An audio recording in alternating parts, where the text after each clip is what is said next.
this is how the Salesforce administrator will install the package. So I'm already logged into an account that has admin privileges. Yeah, you can just use a URL here, or you can install this from the App Exchange eventually. Okay, so it's asking me to install the package. Do I want it for admins, all users, etc.? Yeah, so I'm just going to install it for the admins. And now this process, it'll probably take about 2 minutes or something. It's installed, so the installation is complete.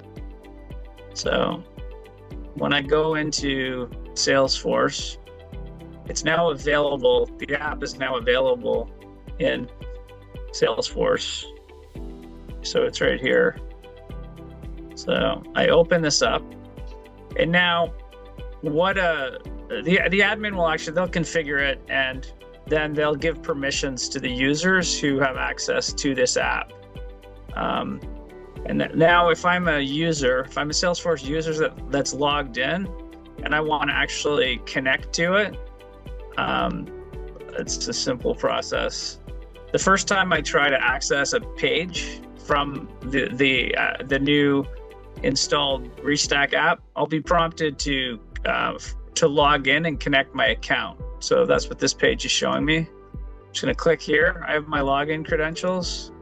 I'm going to log in, and then I'm on the settings page, and you can see it's already connected. It's SSO connected, my ReachStack account, to the Salesforce account that I was logged into. So you can see there's a checkbox here. So now if I close this, and if I refresh this screen, the two systems are connected. And that's all the Salesforce user has to do. Now that it's connected, the advisor can see the data in the advisor's account in Salesforce because the two systems are connected.